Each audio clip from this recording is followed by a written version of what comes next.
안녕하세요. 사연에 빠지다의 DJ 민영입니다. 오늘도 두 가지 사연 준비되어 있으니 끝까지 재미있게 들어주시고요. 구독과 좋아요 버튼도 눌러주세요. 그럼 오늘의 사연 함께 만나볼게요. 안녕하세요. 저는 자식들 다 장성시키고 은퇴 후 남편과 유유자적한 삶을 즐기며 살고 있는 60대 주부입니다. 그동안 두 아이들 키우랴 직장생활 병행하랴 정말 몸이 10개라도 모자랄 정도로 치열하게 살다가 아이들 모두 독립해서 나가고 퇴직하고 하고 나니 남아도는 게 시간이더라고요. 살면서 이렇게 시간이 여유로웠던 적이 없어 좀 당황스러울 정도였습니다. 쉬는 것도 하루 이틀이지 저처럼 쉼없이 움직이던 사람들은 가만히 쉬는 것도 쉬운 일이 아니더라고요. 그때 접한 게 바로 이 채널입니다. 저처럼 결혼하고 자식 키우며 겪는 일들에 대한 사연을 들려주시는 여러분 덕분에 은퇴 후 적적한 마음을 달랠 수 있었어요. 저만큼 나이 드신 분들이라면 아마 공감하시겠지만 자식이라는 게 다 키웠다고 마음 놓을 수 없는 존재 아닙니까? 특히 자녀의 결혼이라는 큰 행사를 치르면서 아이를 직장에 들여보내기 전까지 한시도 긴장을 늦출 수가 없더라고요. 큰 아이인 아들 녀석 장가 보낼 때도 그랬지만 그보다 작은 녀석인 딸아이 결혼 문제로 속 썩을 일이 많았던 저로서는 정말 가슴 졸일 일이 많았더랍니다. 결혼식장에서 도대체 이게 무슨 짓이야? 애는 어디 가고 댁만 나와서 이 게임판을 치는 거야? 남의 집 귀한 딸 못살게 들들 볶을 땐 언제고 이제 와서 댁이 뭐라고 내 딸을 찾아? 내가 당신같이 천박한 인간한테 내 딸 보낼 것 같아?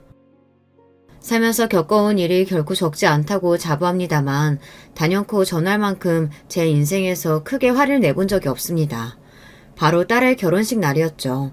마냥 행복하기만 해야 할 그날 한때 사돈이 되리라 생각했던 여자를 쥐잡듯 잡은 제 사연 한번 들어보시겠어요? 제 아이들은 아이들 어렸을 때부터 제가 직장 생활을 해서 그런지 찰나기 시작하면서부터 엄마 손 거의 안 타고 자기 할 일 척척 해내는 독립적인 성향으로 자라났습니다. 엄마 입장으로서는 참 대견하기도 하고 다른 집 전업주부 엄마에 비하면 항상 해준 것이 모자란 것 같아 안쓰럽고 미안하기도 해요. 아들 녀석은 대학 입학하면서 바로 학교 근처에 자취를 시작해 독립해 나갔고요. 2살 터울인 딸아이 역시 대학 입학을 앞두고 독립하고 싶다는 의사를 밝혀왔습니다. 두 녀석 모두 독립심이 너무 강해서 예상하지 못한 일은 아니었으나 아무래도 세상의 험한 꼴을 너무 보고 살아온 나이든 엄마이다 보니 아들 독립시킬 때랑 딸아이 보낼 때랑 마음가짐이 좀 다르더라고요. 걱정이 많은 저를 보고 저희 딸은 그저 이렇게 말했습니다. 엄마 입장에서야 걱정하는 거야 알지만 솔직히 집에서 다니나 독립해서 학교 다니나 각자 바빠서 얼굴 보기 어려운 건 마찬가지인데 뭐가 그렇게 다른지 잘 모르겠어. 엄마 입장에서 할 말이 없더라고요. 딸아이 말이 틀린 게 없었거든요. 남편도 은근히 저를 부추겨 딸아이 독립을 말리고 싶은 눈치였으나 평소 신경을 많이 못 써준 대신에 아이들 의사를 더 존중해주려 노력했던 것이 저희 부부 교육관이었으므로 결국 딸아이 독립을 허락할 수밖에 없었습니다. 딸아이 말 맞다나 각자 사는 게 바빠서 그런지 아이들 독립시키고는 작정하고 불러 모으지 않는 이상 시간 맞춰 다 같이 얼굴 한번 보는 것도 쉽지 않더라고요. 아직 퇴직 전이어서 여전히 바쁘긴 하지만 두 아이 다 떠난 집에 퇴근할 때마다 괜히 마음이 휑한 기분이었습니다. 어쩐지 내 작은 아이들이 이제는 너무 멀어진 것 같은 기분이 들었죠. 아들 녀석이 직장 잡고 생활이 안정되면서 결혼 의사를 밝혀오자 정말로 내 아이들이 우리 둥지를 떠난 것이 실감이 났습니다. 만나는 사람이 있다는 건 알고 있었지만 아들이나 딸이나 본인들 연애 이야기를 주절주절 늘어놓는 편이 아니어서 상대방에 대해 아는 것이 많지는 않았습니다. 하지만 요새는 자식 결혼시키면 남이라고 생각하고 사는 게 속 편하다면서요. 괜히 가깝게 지내보겠다고 이것저것 간섭하다가는 며느리 사위 미움 사서 자식들까지 척지게 되는 경우가 다반사라고요. 저 역시 주워들은 건 있어서 아들 개혼 때 딸 같은 며느리니 하는 제 입장만 생각하는 소리 말고 쿨한 시어머니로 살자 다짐했죠. 그래서 딸아이가 결혼하겠다고 했을 때도 아들 때처럼 아이들을 위해 일정한 거리를 두자고 생각했어요. 처음 아들 결혼할 때 그런 다짐을 했을 때는 내심 섭섭한 마음이 없지 않았는데 막상 그렇게 살아보니 나쁘지 않았습니다. 최대한 담백한 고부 관계를 유지하려고 노력했더니 오히려 그게 며느리 경계심을 풀게 하는 데 도움이 되었던 모양인지 고맙게도 먼저 살갑게 다가와주는 며느리 덕에 결혼 전보다도 아들 얼굴을 더 자주 볼 수 있게 되었죠. 아무래도 딸은 더하겠죠. 요새 인식이 많이 바뀌었다지만 그래도 며느리와 사위 대하는 건 차이가 있을 수밖에 없으니까요. 평소 똑부러진 아이이니 맹탕인 놈을 데려올 거라고 생각하지 않았기에 딸아이 결혼 문제는 전적으로 딸과 예비 사위 의사를 따르리라 생각했습니다. 늘 자기 일을 알아서 척척 해왔던 딸에게도 결혼이란 쉽지 않은 문제인 모양이었어요. 좀처럼 먼저 도움을 요청하는 일이 없는 아이인데 결혼 준비하면서 저한테 먼저 이것저것 물어오는 일이 많더라고요. 딸아이는 바쁜 엄마 귀찮은 일 늘리는 것 같다며 미안했지만 정작 저는 신이 났습니다. 손 갈 일이 적었던 아이한테 비로소 엄마로서 도움이 되는 것 같아 기뻤죠. 그런 저를 보고 딸아이도 생각이 많아진 것 같았습니다. 내 딴에는 엄마 늘 바쁘시니까 내가 다 알아서 하는 게 엄마 돕는 건 줄 알았는데 지금 와서 생각해보면 내가 엄마한테 너무 무심했다 싶어. 다른 집 딸들은 엄마한테 그렇게 살갑게 군다고 하던데 나야 애교도 없고 엄마한테 먼저 살갑게 군 적도 없는 것 같고 시집간다고 생각하니까 엄마랑 해본 게 너무 없어서 미안하더라고. 미안해도 엄마가 미안해야지. 엄마가 바쁘다는 핑계로 민영이한테 신경을 너무 못 써줘서 엄마가 항상 미안해. 그러니까 엄마 귀찮게 군다고 생각하지 말고 필요한 거 있으면 엄마한테 다 해달라고 해. 우리 딸은 충분히 그럴 자격이 있어. 멋쩍게 웃는 딸아이를 보며 그동안 의도치 않게 딸과 서먹했던 감정이 사르르 풀리는 듯 했습니다. 결혼을 앞두고 딸도 얼마나 생각이 많았겠어요. 심란할 일도 많고 신경 쓸 일도 많고 그럴 때마다 저를 의지해주는 것 같아서 뿌듯했습니다. 양가 상견례를 통해 딸아이 시부모님이 되실 분들을 처음 만나는 날은 저도 답지 않게 긴장이 많이 되더라고요. 이미 아들을 결혼시킨 바 있지만 제가 시부모가 되는 입장이랑 딸아이 시부모가 될 분들을 만나는 입장은 다르더라고요. 이러니 저러니 해도 아직까지는 처가보다는 시댁 입김이 센 편이잖아요. 우리 딸 한 번 더 예쁘게 봐주십사 하는 마음에 예비 사돈에게 잘 보이고 싶은 마음도 더 컸고요. 아이 시아버지가 되실 분은 성격이 점잖으신 것 같았습니다. 저희 말에 호의적으로 호응하긴 했지만 원래 말수 자체가 많은 분은 아니신 것 같았어요. 말수가 많은 쪽은 아이 시어머니 될 분이셨죠. 우리 형우는 외동이라 이번 결혼이 저희 집은 처음이자 마지막 결혼식이 되겠죠. 그러다 보니 제가 자식 결혼에 대해서 이것저것 기대치가 많은 편이에요. 이왕이면 남 부끄럽지 않게 결혼식 치려서 잘 보내고 싶기도 하고요. 그 마음이야 이해합니다만 그래도 상견례에서 시어머니 될 사람이 결혼에 대한 기대치가 많다고 대놓고 말하는 건 상대 부모 입장에선 참 부담스러운 일입니다. 뭘 어떻게 기대한다는 건진 모르겠으나 저희 쪽에 어지간히 요구하는 바가 많겠다 싶어 심장이 덜컥 내려앉는 기분이더라고요. 아이를 먼저 들여보내고 남편과 돌아오는 차 안에서 불길한 마음이 가시질 않았습니다. 상견례 내내 조잘조잘 떠드는 예비 안사돈 때문에 정신이 하나도 없었어요.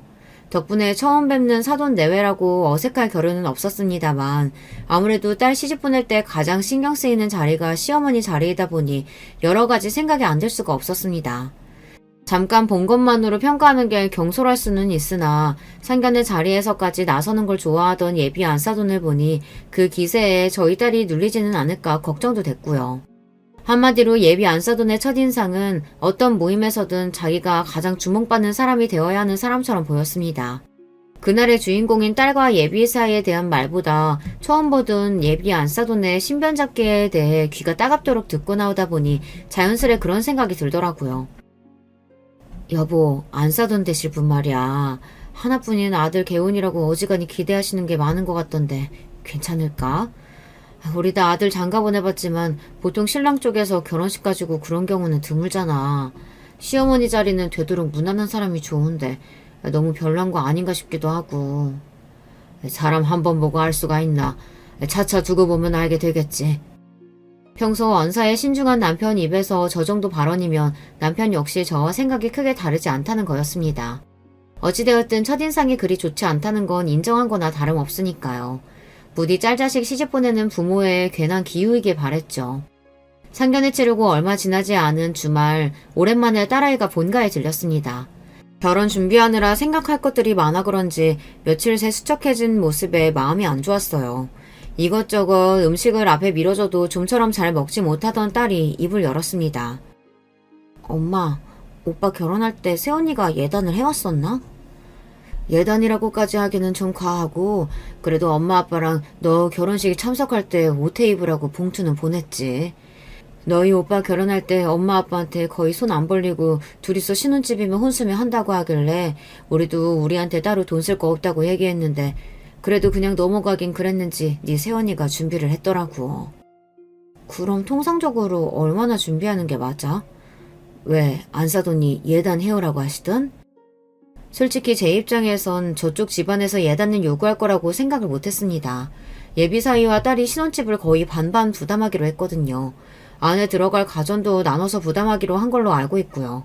보통 예단 요구하는 건 신랑 측에서 신혼집을 해오거나 하다못해 전세금이라도 책임지는 경우에 하지 않나요? 사실상 딸아이의 결혼은 반반 결혼이라고 해도 과언이 아니었습니다. 예비사위가 자기 본가에서 금전적 도움을 받기로 했는지까지는 아직 들은 바 없었으나 딸아이는 결혼하겠다는 의사를 밝힐 때부터 자기가 차곡차곡 저축한 돈으로 작게나마 본인들 힘으로 시작하고 싶다고 이미 못을 박았습니다. 그런 경우에는 보통 양가 집안 모두 그 이상의 부담을 주지 않으려고 예단을 비롯한 다른 것들은 생략하는 경우가 많죠. 저 또한 당연히 그렇게 생각하고 있었고요. 그건 딸아이도 역시 마찬가지였는지 제 예비 시모의 요구에 혼란스러운 기색이 역력했습니다. 옛날이야 이불이며 살림살이 직접 마련하는 게 예단이었다지만 요새는 그렇게 하는 사람은 드물고 거의 돈봉투라고 봐야지. 엄마도 오빠 결혼 때 딱히 예단비 받지는 않아서 자세히는 몰라도 엄마 친구들 얘기 들어보니까 보통 신랑 쪽에서 집해오면 그 10분의 1선에서 예단비 받는 게 일반적이라고 하긴 하더라. 왜? 안사돈께서 따로 요구하신 예단 목록이 있어? 차라리 대놓고 그런 거라도 주시면 내가 감이라도 좀 잡겠는데 딱히 그런 건 없더라고. 그래도 우리 집안 개혼인데 집안 어르신들한테 기본적인 대접은 해야 하지 않겠느냐고 말씀만 하셔서 그게 어느 정도 수준인지 모르겠어서 난감하네.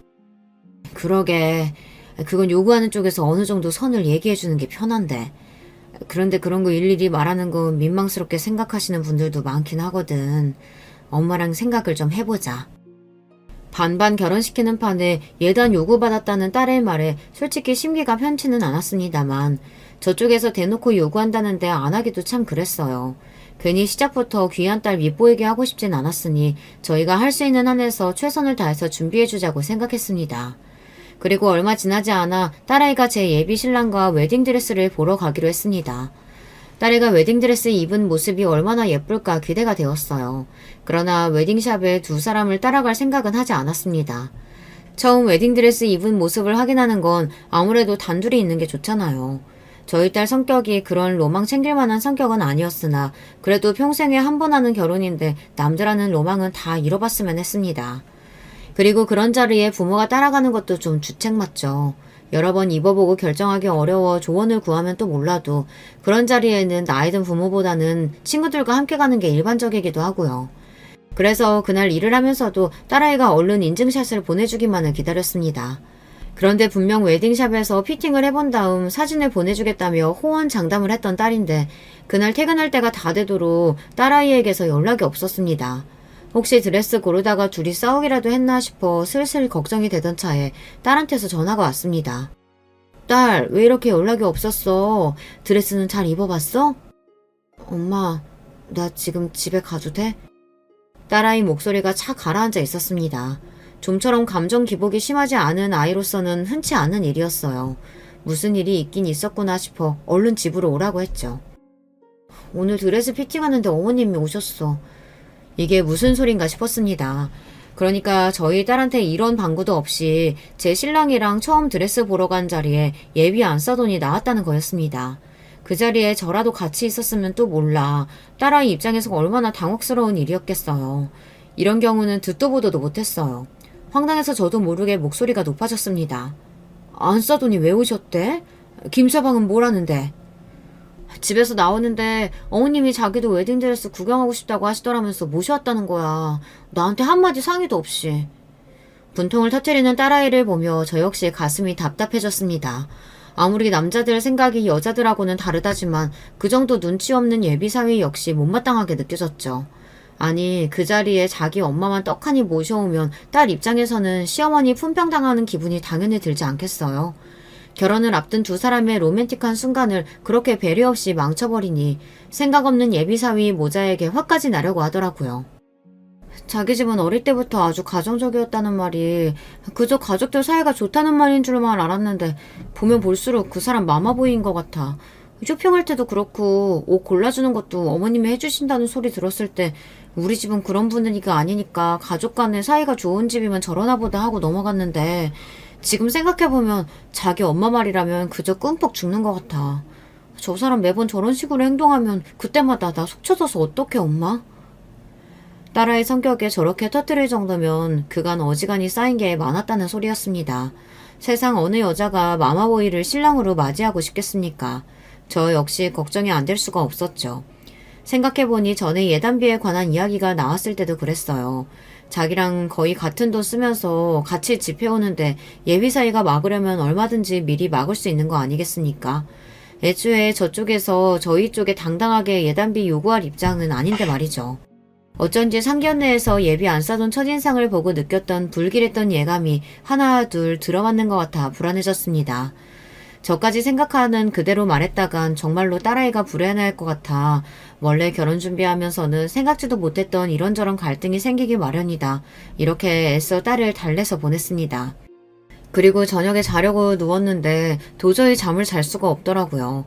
사람이 하나를 보면 열을 안다고 하지 않습니까? 결혼 전부터 며느리 될 아이에게 저리 진상을 떠는데 결혼하고 나서는 대체 어떤 상상을 뛰어넘는 일들이 벌어질까 눈앞이 아찔했습니다. 아까 딸아이가 했던 말이 계속 머릿속을 맴돌았어요. 나 입고 나온 드레스 보고 계속 만지작거리시더니 자기도 이런 거 입어봤으면 소원이 없겠다면서 자꾸 그러시는데 솔직히 나보고 뭘 어쩌라는 건지 싶더라니까. 설마 진짜 자기도 웨딩드레스 입혀달라는 소리는 아니겠지? 설마 그 정도는 아니었을 거야. 그치? 도대체 철삭서니가 없어도 얼마나 없으면 예비 며느리 앞에서 그런 주책을 다 떤답니까? 듣는 저도 낯이 화끈해지는데 저런 짓을 아무렇지도 않게 하는 예비 시모를 딸아이가 과연 감당할 수 있을까 싶어 한숨만 깊어졌습니다. 잠은 안 자고 연거푸 한숨만 쉬는 저를 보더니 결국 남편이 불을 켜고 일어나 앉았습니다. 답답한 마음에 그날 있었던 일을 말하니 당연히 남편 표정도 좋지 못했죠. 사실 예비 안사돈 같은 성격이 제 남편이 딱 질색하는 성격이거든요. 나서는 거 좋아하고 나이값 못하고 어른이 어른답지 못한 걸 거의 혐오한다고 해도 과언이 아닌 사람이니 당연히 예비 안사돈이 마음에 찰 리가 없었습니다. 아마 딸아이 시부모 될 사람이 아니었다면 지인으로도 결코 둘 일이 없는 타입이었죠. 애들 일에 너무 간섭하는 것 같아 말을 아끼려고 했는데 이쯤 되면 김서방 불러서 언지를 좀 해야 할 것 같다. 어른이라고 참고 넘어가는 것도 정도가 있지. 자기만 귀한 아들 장가 보내는 거야? 왜 우리 딸이 결혼 준비하면서 이렇게 안 해도 될 마음고생까지 해야 돼? 제 말이 그 말이었어요. 괜히 우리 딸 책 잡힐까 싶어 어지간한 건 사돈댁에 맞춰주자 했는데 계속 저런 식으로 나오면 저희라고 마냥 삼아줄 이유는 없죠. 무슨 대단한 집안에 시집 보내는 것도 아닌데 시댁이랍시고 처음부터 너무 저자세로 나갔던 게 문제였나 싶기도 했습니다. 그렇게 가족 식사 자리 초대를 빙자한 예비 사위 성토대회가 열렸습니다. 저는 남편이나 그동안 참은 말들이 많았기에 그날은 할 말은 해야겠다 싶었어요. 웨딩드레스 피팅하는 자리에 안사돈께서 오셨다지? 사실 그게 흔한 일은 아니라 우리 민영이도 참 놀랐을 거야. 그래도 그날 저희 엄마가 민영이 너무 예쁘다고 칭찬도 많이 해주셨어요. 그치 민영아? 제 딴에는 그래도 대놓고 말하기 좀 그래서 돌려서 말한 거였는데 눈치가 없는 건지 눈치 볼 생각이 없는 건지 엉뚱한 소리를 하는 예비사위를 보니 가슴이 답답했습니다. 정작 예비사위는 해맑게 웃고 있는데 그걸 보는 딸아이만 민망한지 얼굴이 빨개졌어요.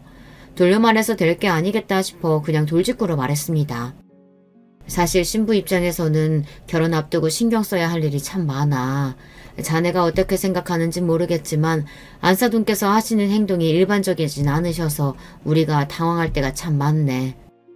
대놓고 말하자 그제야 분위기를 읽은 모양인지 예비사위가 겸연쩍어 하더군요. 거의 입에 떠 먹여줘야 알아먹는 걸 보니 앞으로 결혼해서 우리 딸 속이 말이 아니겠다 싶어 머리가 지끈거렸습니다. 얘기가 나온 김에 꼭 해야 할 말도 있었어요. 그리고 예단비 말인데 솔직히 우리 입장에서는 생각을 못해서 어떻게 준비해야 할지 난감하네. 안사돈께서 요구하신 거라고 하니 어느 정도 수준으로 원하시는지라도 언지를 좀 주시면 좋을 것 같은데. 말 그대로 현금 봉투를 원하시는 건지 현물을 원하시는 건지도 알아야 준비를 하지. 이제 식 석 달도 안 남았는데. 제 말에 딸아이의 표정이 급격히 어두워졌습니다. 이젠 또 무슨 일인지 겁이 나서 물을 엄두도 나질 않았어요. 딸아이가 떨떠름한 표정으로 말했습니다. 엄마, 며칠 전에 어머님 명품백 해드렸어. 이건 처음 듣는 소리였어요. 딸아이가 웨딩샵 일로 한껏 쏟아내고 간지 며칠 되지도 않았는데 그새 또 사건이 터진 모양이었습니다. 아니, 언제? 며칠 전에 혼수 가전 보러 갔는데 어머님도 나오셨더라고. 말하는 걸 보니 이번에도 미리 얘기 안 하고 예비사이가 제 엄마를 달고 나온 모양이었습니다. 이쯤 되니 예비사이도 일부러 저러는 건가 싶을 지경이었어요. 그러니까 아들 며느리 혼수 준비한다는데 백화점까지 쫄래쫄래 쫓아와서는 그 자리에서 명품백까지 받아 챙겼다는 거잖아요. 뭐 그렇게 대단하게 내세울 거 있는 아들이라고 아들 팔아 한미천 잡기라도 할 심산이랍니까? 저도 모르게 소리쳤습니다. 그런데도 또 예단비를 요구하신다고? 제가 대놓고 말하니 예비사이가 민망해하더라고요. 제 어미가 내 딸한테 명품백 받아 챙길 때도 저렇게 민망해했을까 싶어 기가 막혔습니다. 예비사이가 저희 내외의 눈치를 보며 주절주절 변명을 늘어놓았어요. 저희 엄마가 저희 집은 자식이라곤 저 하나뿐이니까 한번 하는 거 제대로 갖춰서 해야 한다고, 안 그러면 집안 어른들한테 두고두고 욕먹는다고 하셔서요. 금액이 부담되시는 거면 저도 몰래 보탤게요. 너무 노여워 마시고 너그러이 이해해 주세요. 말끝마다 저희 엄마 아주 마마보이가 따로 없었습니다. 본인이 결혼 당사자 아닙니까? 자기는 자아가 없답니까? 이건 효자가 아니라 자기 어머니한테서 정서적으로 독립을 못한 것 같았습니다. 그리고 저희가 돈 한 푼 아쉬워 이런답니까? 애초에 서로 꿀릴 것 없이 동등한 입장에서 비슷한 금액 부담하며 하는 결혼에 요구하는 게 과하다는 게 문제인 거 아니에요.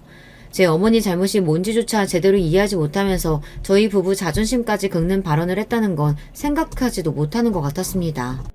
저 못 믿어온 인사에게 정말 저희 딸을 보내도 되는 건지 심히 걱정이 되었습니다. 연애할 때는 저 정도는 아니었는데 결혼 준비하니까 사사건건 자기 엄마가 어쨌다 저쨌다. 나도 당황했어. 예비사이를 먼저 보내고 급격히 어두워진 저희 부부 낯빛을 보고 딸아이가 눈치를 보며 기어들어가는 목소리로 말했습니다. 자기도 민망했겠죠. 저희 보기도 창피했을 거고요. 하고 싶은 말이야 굽이굽이 펼치면 해남 땅끝마을까지도 가겠으나 가장 속상할 게 딸아이였으니 쉽게 입을 떼기도 어렵더군요. 부디 자기 어머니 말 듣는 만큼 결혼해서 자기 아내 말도 잘 듣기를 바랬죠. 그러는 와중에 시간은 속절없이 흘러갔습니다. 벌써 결혼식이 한 달 앞으로 성큼 다가왔습니다. 그런데 이상한 점이 있었어요. 너희 시어머니 아직도 예단비 받는 날 미루시겠다니? 좀 천천히 하시자 하네. 아니 이제 결혼도 한 달도 안 남았는데 왜? 애초에 예단비 요구는 그쪽이 먼저 해놓고서는. 예비 안 사돈이 예단비 받는 날을 차일피일 미루고 있었습니다.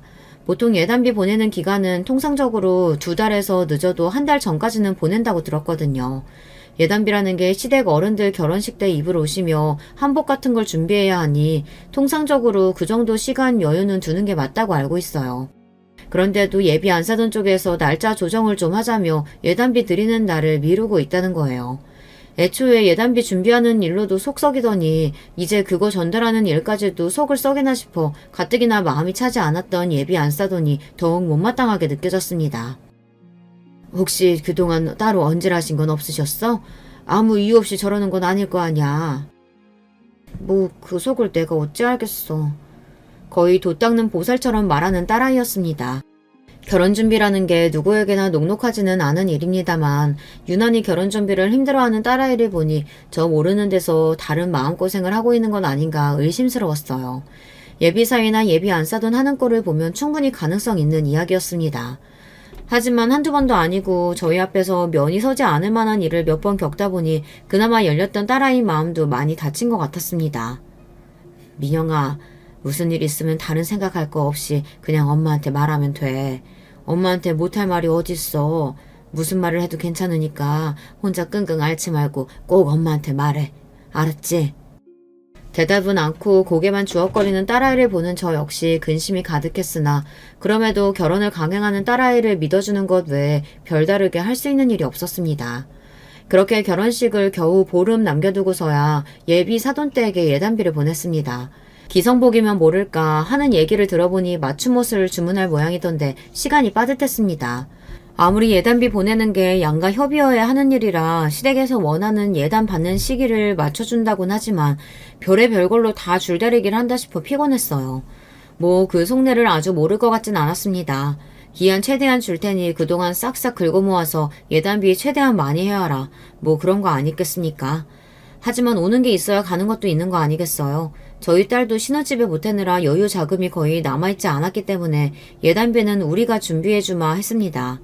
정작 저희가 사돈 쪽에서 따로 받은 건 없었지만요. 저희가 준비한 예단비는 1,000만 원이었습니다. 그 정도면 사위 내외 결혼식 양복과 한복 새로 맞추고도 가까운 친척들 옷 한 벌씩 해드리는데 부족하지 않으리라 생각했어요. 그런데 예단비를 보내놓고도 잘 받았다는 안부 인사 전화 한 통이 안 오더라고요. 속으로 괘씸했지만 이제 정말 결혼식이 며칠 남지 않았기에 긁어부스럼 만들지 않으려고 성질을 누르고 또 눌렀습니다. 그렇게 드디어 결혼식이 바로 하루 전으로 다가왔어요. 우리 딸이 내일이면 정말로 결혼을 하는구나 하는 생각에 종일 마음이 싱숭생숭하더라고요. 딸아이와 함께 마지막으로 같이 피부관리와 마사지를 받기로 약속이 되어 기다리고 있는데 아이가 좀 늦더라고요. 어디까지 왔나 전화를 걸었더니 받지 않길래 운전 중이가 있습니다. 그러고 한 10분쯤 지났을까 딸아이한테서 전화가 왔습니다. 그래, 어디쯤 왔어? 엄마...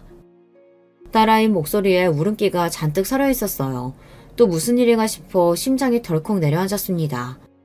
민영아, 왜 그래? 무슨 일이야? 대답은 않고 엉엉 울기만 하는 딸아이 때문에 속이 시커멓게 타들어갔습니다. 아주 어릴 때가 아니고는 머리 좀 크고 나서는 좀처럼 우는 일이 없는 아이였어요. 무슨 사달이 나도 단단히 났구나 싶었습니다. 어머님이 예단비 적다면서 날 때렸어. 순식간에 피가 거꾸로 솟는 것 같았습니다. 그 미친 여편네가 기어이 내 딸을 건드렸다고 생각하니 당장에 요절을 내버리고 싶었습니다. 하지만 아이가 어지간히 놀란 모양인지 호흡까지 불안정하게 들렸습니다. 너 지금 어디야? 엄마가 갈게, 어? 그렇게 마사지샵 예약을 취소하고 딸이 있는 곳으로 달려갔어요. 딸아이 얼굴을 확인하고는 놀라 자빠질 뻔했습니다. 내일이면 세상에서 가장 어여쁜 신부가 되어 있어야 할 소중한 제 딸아이 얼굴은 맞은 쪽만 쳐다보면 누구인지 알아보기도 힘들 정도로 한쪽 뺨이 시뻘겋게 퉁퉁 부어 있었어요. 벌렁대는 심장을 겨우 진정시키고 달려가 딸아이를 꼭 안아주었습니다. 엄마. 어린아이처럼 엉엉 우는 딸아이를 품에 보듬고 감히 내 딸을 건드린 그 미친 여자를 절대 가만두지 않으리라 이를 부득부득 갈았습니다. 결혼 준비하는 내내 내 딸 마음고생을 그리 시키더니 감히 손찌검까지 해요. 이 옆에 내가 살기를 포기한 모양이다 생각했어요. 감히 누구에게 손을 댑니까? 뭐 예단비가 적어? 제 아들놈 뭐 내세울 거 있다고 신혼집 하나 제대로 못 해와서 내 딸 쌈짓돈까지 다 끌어다 쓴 주제에 어딜 선박하게 돈 타령하면서 남의 집 귀한 딸을 이렇게 함부로 대합니까?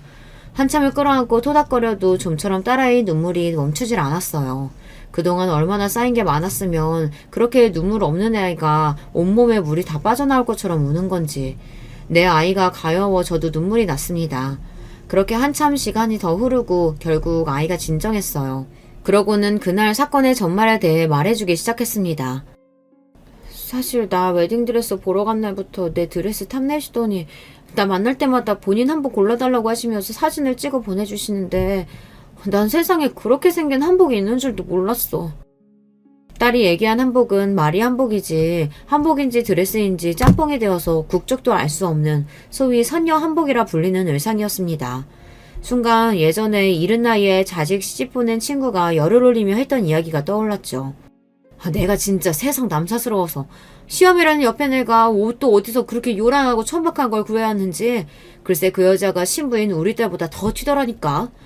아들 가진 유세 떤다고 며느리 질투하는 시애미들도 있단 소리 들었어도 그게 내 딸 시험일 거라고는 상상이나 했겠니 내가? 친한 친구 딸 결혼식이었으니 저도 참석을 했었거든요. 친구 말 맞다나 계량양복 드레스처럼 생긴 요상한 옷을 입고 하객을 맞이하는 신랑 측 어머니를 처음 보고 저도 속으로 뜨악했던 기억이 납니다. 그러니까 우리 애 예비 시모가 예단비로 구입하려고 했다는 한복이 바로 그런 한복이었다는 겁니다. 아니 누구 망신을 시키려고 작정을 했나. 결혼식의 꽃은 누가 뭐래도 신부 아닙니까. 인생에 단 하루 있는 결혼식의 주인공인 신부보다 본인이 더 주목받고 싶어서 근본 없는 옷을 사겠다고 예단비니 뭐니 하면서 사람을 이 지경으로 만들었다는 겁니까? 세상에 뭐 그런 인간이 다 있나요? 푼스떼기도 그런 푼스떼기가 없다. 한참 어린 예비 며느리 앞에 두고 경쟁이라도 하겠다는 거야? 그깟 거 뭐 얼마나 한다고 1,000만 원씩이나 보낸 예단비가 적다고 내 딸이 감히 이 꼴로 만들어? 분개해서 흥분을 감추지 못하는 저를 보며 딸아이가 대답했습니다. 그거 비싸. 그러더니 제 휴대폰을 켜서 사진첩을 저한테 보여주더라고요. 세상에나 딸아이 사진첩에는 온갖 형형색색의 요란한 한복 드레스를 입고 입이 귀에 걸린 예비 안 사돈 사진이 그득했습니다. 그러니까 이 철딱선이 없는 옆에 내가 유명하다는 한복 드레스샵이란 샵에는 다 들어가며 자기가 입고 싶은 옷을 일일이 찍어 딸에게 보낸 겁니다. 나는 이 정도 수준의 옷은 입어야겠으니 그에 맞춰서 예단비 준비하라는 압박이나 마찬가지였죠. 애초에 예단비 요구했을 때부터 진상이라는 생각을 속으로 하기는 했으나 이건 정말이지 제 상식으로는 상상을 초월한 짓거리였어요. 제가 그 사진들을 보고 입을 떡 벌리고 말을 잇지 못하자 딸아이가 말을 이었습니다. 거기 가게들 다 맞춤 제작만 하는 고급샵들이야. 거기 입고 찍은 한복이 한 벌에 1,000만 원이 훌쩍 넘는데요. 그래서 결국 당신이 입고 싶다는 고급 맞춤 드레스는 못 산 거지. 마지막으로 피팅한다고 나 불러놓고는 갑자기 성질을 빽 내더니 예단비라고 꼴랑 그거 보내냐고 하나 있는 아들 결혼식에 제대로 된 한복도 못 입는다면서 내 뺨을 갑자기 치는 거야. 뭐 자기 친구 누구는 아들 장가 보내면서 열쇠 3개나 받았다나. 그러니 자기 아들 결혼식 때 입을 만한 한복 한 벌 못 짓는 옷을 어디 예단비라고 보냈냐면서 날뛰고 난리를 친 거지. 정말이지 기가 막히고 코가 막힐 노릇이었습니다. 제까짓게 아들 장가 보낸다고 열쇠 3개 소리할 만큼 대단한 아들놈 낳아놓은 줄 아는 모양이었어요. 아들 팔아 아주 공주님 행사라도 할 작정이었나 보죠. 우리 집안과 우리 귀한 딸을 얼마나 우습게 왔으면 이따위 짓을 합니까? 감히 누구한테 손을 대요. 이 꼴을 보고도 그 망할 집구석에 내 아이 보낼 생각은 쌀 한 톨만큼도 없었습니다. 당장의 파혼이었죠. 김서방은 제 어미가 너한테 이따위 짓까지 했다는 거 알아 몰라. 그 인간 바로 옆에 있었어. 딸아이 눈에 배신감이 가득했습니다. 안 봐도 당시 상황이 짐작 갔어요. 또 제 엄마 앞에서 어쩔 줄 몰라 하며 내일 당장 결혼할 제 신부 얼굴이 저 지경이 될 때까지 잠자코 두고만 보고 있었겠죠. 등신도 그런 등신 새끼가 없었습니다. 하마터면 그런 모자란 놈한테 내 귀한 딸을 보낼 뻔했다고 생각하니 등찜기를 타고 식은땀이 흘러내렸어요. 그 와중에도 딸아이 휴대폰으로 괘씸한 예비사위놈 전화가 계속해서 왔습니다. 받아서 욕이라도 한 바가지 해주려다가 목소리도 듣기 싫어서 전화기를 빼서 꺼버렸습니다. 너 그 집구석에 시집 절대 못 보낸다. 내일 결혼식은 없었던 걸로 해. 제 말에 딸아이가 고개를 푹 숙이더군요. 그러더니 이내 결심했다는 듯 말했습니다. 나도 이런 대접 받아가며 그 사람들하고 가족될 생각 없어. 그리고 이런 일이 생겨도 아무짝에도 쓸모없는 너는 뭘 믿고 평생을 함께 하겠어. 결정을 내리기까지가 쉽지 않아 그렇지 한번 마음먹으면 번복하는 일이 없는 아이였습니다. 딸아이 역시 파혼할 의지가 굳건함을 확인하자 이제 엄마로서 제가 못할 일 같은 건 아무것도 없었어요. 일단은 아이 얼굴이 말이 아닌지라 급히 병원부터 데려갔어요. 귀한 내 새끼 크면서 단 한 번도 손찌검한 일이 없이 키웠는데 웬 미친 여자 때문에 봉변을 당했다고 생각하니 손이 벌벌 떨렸습니다. 내 새끼 건드려놓고 재년이라고 무사할 줄 아느냐. 가슴속에 칼을 갈고 또 갈았습니다.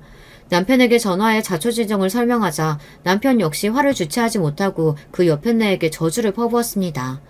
당장 결혼식이 내일이었기에 얼른 연락을 돌리지 않으면 저희 식구도 없는 결혼식장에 영문도 모르고 저희 손님들이 오실 판이었어요. 이야기를 들은 남편 역시 주저없이 파혼에 동의했기에 빠르게 저희 지인들에게 연락을 돌려 내일 결혼이 취소되었음을 알렸습니다. 물론 모든 일은 그 망할 집구석과는 단 한마디의 상의도 없이 이루어졌죠. 그렇게 대망의 그날이 다가왔습니다. 딸아이는 아직 절대 안정이 필요했기에 저와 남편만 마치 전쟁터로 향하는 군인이라도 된 듯 비장한 걸음을 떼었습니다. 원래라면 제 딸이 입장했어야 할 결혼식장으로 들어섰어요. 어제 그 일 이후로 저희 가족 중 누구도 그 집 식구들 연락을 받지 않았기에 제 신부에게 연락도 닿지 않았으면서 턱시도에 메이크업까지 반질반질하게 꾸민 예비사위 놈이 헐레벌떡 저희 부부 앞으로 뛰어왔어요. 장모님, 장인어른, 왜 이렇게 연락이 안 되세요? 민영이는 바로 따라오나요? 네, 얼굴이 다 터졌는데 아직도 저희 딸이 여기 나타날 거라고 믿고 있는 그 멍청한 놈을 쏘아보았습니다. 왜? 네 어미한테 쥐어 터진 꼴 자랑이라도 하려고? 전혀 없이 차가운 제 말투에 놈이 흠칫했습니다. 감히 내 딸을 그 꼴 당하게 둔 원흉을 당장 머리채라도 잡고 싶었으나 아직 할 일이 남아있었어요. 놈을 무시하고 쌩안이 지나쳐 문제의 그 옆에 내를 찾아갔습니다. 딸아이에게 사진으로 보낸 것만큼은 아니었으나 역시 요란하기 짝이 없는 차림새를 한 여자를 쉽게 찾을 수 있었어요. 꼴이 아주 공작새 저리 가라였죠. 남의 딸 얼굴을 뭉개놓고 제 지인들이랑 낄낄 쳐웃고 있는 꼴을 보자니 구역질이 올라올 지경이었습니다. 아직도 예단비 문제로 앙금이 남았는지 결혼식 당일 사돈을 보고도 새침하게 고개를 돌리는 꼬라지를 보자 저건 인간이 아니다 싶었습니다. 그 인간이 그러든지 말든지 저는 곧장 결혼식 단상으로 올라가 마이크를 잡았습니다. 오늘 결혼식은 없습니다. 원래대로라면 제가 신부 엄마이지만 저는 이 결혼 파토냈거든요. 제 말에 웅성거리던 식장 안이 한순간에 찬물을 끼얹은 듯 적막만이 가득했습니다. 그나마도 신부 측에는 아무도 안 남아있고 신랑 쪽만 자리가 차 있었죠. 당연한 일입니다. 저희 지인들에게는 이미 연락을 마쳤으니까요. 멀리서 얼굴이 사색이 돼 이쪽으로 쫓아오는 예비사위 놈과 그 옆에 내가 보였어요. 뛸 때마다 산티나는 옷감이 나풀대는 게 아주 볼만하더군요. 저는 지체하지 않고 미리 식장 측에 건넨 영상을 빔 프로젝터로 대문만하게 틀었습니다. 영상이 나오자 개미새끼 한 마리 없는 것처럼 침묵에 잠겼던 식장 안이 다시금 웅성대는 소리로 시끄러워지기 시작했어요. 그건 그 옆에 내가 제 딸에게 집요하게 보냈던 한복 드레스 착용 인증샷들을 엮어 만든 거였어요. 이건 얼마고 이건 얼마네 해가며 예단비를 요구하는 문자 메시지 캡처보는 덤이었죠. 순식간에 하객들 시선이 그 여자한테 꽂혔습니다. 수치심에 그 여자 얼굴이 시뻘겋게 달아오른 게 단상 앞에서도 보일 정도였어요. 하도 정신이 빠진 것처럼 굴길래 세상에 부끄러운 거라고는 모르는 인간인 줄 알았는데 공개적으로 망신을 주니 창피하며 어쩔 줄 몰라 하는 걸 보니 그런 건 아니었던 모양입니다. 영상 재생이 끝나자 마이크를 들고 제가 다시 말을 이었습니다. 파혼 사유는 신혼집이며 혼수 모두 반반으로 해놓고도 초호와 선녀 한복 씌워달라며 저희에게 예단비 요구하고 또 그 예단비가 적다면서 신부인 제 딸을 결혼식 전날 얼굴을 알아보지 못할 정도로 폭행한 저 예비 시애미 때문입니다. 자기 신부가 부당하게 얻어맞는 꼴을 보고도 곁에서 구경만 한 저 신랑이라는 놈 역시 마찬가지고요. 다들 어려운 발걸음 해주셨을 텐데 죄송하지만 그렇다고 귀한 딸 자식 저런 인간 이하의 것들한테 보낼 수야 없는 노릇 아니겠어요? 아무쪼록 이해해 주시길 바랍니다. 그러고는 단상에서 내려와 남편 곁에 섰습니다. 뭘 잘했다고 분한 얼굴로 그 여자가 제 쪽으로 쫓아왔어요. 뒤에서는 신랑 측 하객들이 그런 여자 꼴을 보며 혀를 끌끌 찼죠. 굳이 제가 뭘 더 안 해도 저 여자 못돼 처먹은 성질머리가 널리 퍼져나갈 일이었습니다. 제게 달려드는 그 옆에 내를 제 남편이 사정없이 패대기 쳤습니다. 우리 귀한 딸 손찌검한 인간인데 그 정도면 양반이었죠. 저는 식장 바닥에 철퍼덕 엎어진 그 여자 면상에다 고소장을 집어 던졌습니다. 저희 딸 폭행에 대한 고소와 파혼에 대한 책임을 묻는 손해배상 청구서였어요. 감히 너 따위 천박한 년이 내 귀한 딸한테 손찌검을 해? 내가 마음 같아서는 이 자리에서 니년 사지를 찢어도 시원치 않아. 감히 우리 애 건드린 대가 똑똑히 치르게 될 테니까 구치소 신세 질 각오해. 고소장을 집어든 여자의 손이 벌벌 떨리더군요. 자기가 벌인 짓에 대한 당연한 대가인데 이 정도도 두려워할 거면서 어떻게 그렇게 인간 말종같이 굴어댔는지 이해가 안 될 지경이었습니다. 하지만 그것도 이제 남 일이죠. 여기와 볼 일은 다 봤으니 미련 없이 남편과 함께 식장을 나섰습니다. 그런 저희 뒤를 한때 사이가 될 거라 생각했던 모자란 놈이 개새끼처럼 졸졸 따라왔습니다. 결혼식 당일에 파혼당해 혼비백산한 꼴이 된 놈이 주차장 바닥에 철썩 주저앉더니 저희한테 빌기 시작했어요. 장인어른 장모님, 제가 잘못했습니다. 저 민영이 없이 못 살아요. 제발 한 번만 용서해주세요. 저 파혼 못해요. 그 말에 순간 제 눈이 돌 뻔했습니다. 정신을 차렸을 때는 이미 제 손이 놈 얼굴을 있는 힘껏 철썩 내리친 다음이었죠. 아픈 거보다 놀라서 어안이 벙벙해진 놈 꼴을 보자 어제 내 딸도 이랬을까 싶어 다시금 가슴이 아파왔어요. 그러자 놈에 대한 분노가 더더욱 솟구쳤습니다. 너같이 모자란 놈 때문에 내 딸이 평생 한 번도 겪지 않아도 될 험한 꼴을 겪어왔는데 어디 네 놈이 파혼 한 해 만에 하고 있어. 너 같은 놈은 결혼할 자격 없어. 어디 남의 집 귀한 딸 인생 망치려고 너 같은 놈이 결혼을 해? 제 불효령에 파혼 못한다던 놈 기세가 그대로 꺾였습니다. 참 저렇게 패기라고는 없는 놈을 내 딸 곁에 세울 생각을 하다니 섬뜩할 지경이었어요. 남편 역시 놈에 대한 분노를 숨기지 않았습니다. 너 내 딸 앞에 두 번 다시 나타날 생각 마라. 감히 내 딸 주변에 맴돌았다가는 그때야말로 내가 네 놈 죽여버리고 말 테니까. 정말로 놈을 찢어 죽이고도 남을 정도의 형형한 눈빛이었습니다. 자식 인생 구제하는데 부모가 돼서 못할 일이 뭐가 있겠습니까? 저도 남편도 거짓 한 톨 없이 진실만을 말하고 있었습니다. 억울하면 네 놈도 어디 한번 고소해보렴. 네 놈 깽값 정도야 우리 딸 인생 구제했다 치고 적선해줄 의향이 있으니까. 엄한 여자들 인생 망칠 생각 말고 너는 네 정신 나간 어미하고나 살아. 그렇게 놈을 한껏 비웃어주고는 결혼식장을 빠져나갔습니다. 이걸로 그 망할 집구석과는 영원히 안녕이었어요. 함께한 시간이 길지는 않았었지만 저희 가족 모두에게 이보다 더한 악연은 없었습니다. 여전히 분한 마음이 아주 가시지는 않았습니다만 그래도 저런 것들과 결혼으로 엮이기 전에 벗어날 수 있었다는 것을 천운으로 여기자며 서로의 다친 마음을 다독여 주었습니다. 제목이 폭행죄였기 때문에 전 예비 안사도는 형사적인 처벌도 피할 수 없었습니다. 얼마나 무식하고 우악하게 힘이 센 건지 겨우 뺨 한 대 쳤는데도 애 얼굴을 그 꼴로 만들었다고 생각하니 그날 그 여자 얼굴도 못쓰게 만들고 올 걸 그랬나 했으나 제가 정말로 그랬다면 더 속상해할 게 뻔한 딸아이를 생각하니 그 정도로 대응한 것도 잘한 일이다 싶었죠. 뒤늦게 그 여자가 선처를 호소하며 고소를 취하해달라는 등 염치도 없이 저희 집 앞으로 쫓아오길 여러 차례였습니다. 그럴 때마다 사람을 써서 길바닥에 패대기쳐 쫓아내며 줄 수 있는 망신이란 망신은 다 주었죠. 그것도 몇 번 하고 나니 별 재미는 없더라고요. 자기가 지은 죄가 있는데 고소 취하라니 어림도 없는 소리였죠. 그래도 초범이라고 처벌이 징역까지 가지는 않았으나 집행유예로 호적에 빨간 줄은 남겼습니다. 아이 치료비며 정신적 손해배상이며 결혼하느라 썼던 자금들까지 싹 다 뽑고도 남을 정도로 넉넉하게 보상을 받을 수 있었습니다. 물론 문제의 예단비도 전액 돌려받았죠. 우리 딸 속을 그렇게 썩게 만든 돈이니 모조리 우리 딸 새 출발을 위한 자금으로 쏟아부을 예정입니다. 결과적으로 저한테 뺨 맞았다고 전 예비 사위놈이 저를 고소하는 일은 없었습니다. 자기의 의사와 상관없는 일방적인 파혼에 제 어미가 적지 않게 고생을 한 탓에 그 밴댕이 소갈딱지 같은 심보에 보복성이라도 고소를 하지 않을까 싶었거든요. 그래도 마지막 남은 일말의 양심은 있었던 모양인지 끝까지 고소는 안 하더라고요. 제 어미 송사가 마무리된 후 제 쪽으로 그간의 일에 대해 사과의 뜻을 전해오긴 했으나 굳이 답하지는 않았습니다. 딸아이는 진작 번호도 바꾸고 놈 번호를 차단했기 때문에 저에게 연락이 온 게 아닌가 싶어요. 저희 부부가 딸아이 앞에 나타나면 죽여버리겠다고 협박했던 게 먹힌 모양인지 놈이 딸아이 근처에 접근하는 일은 없었습니다.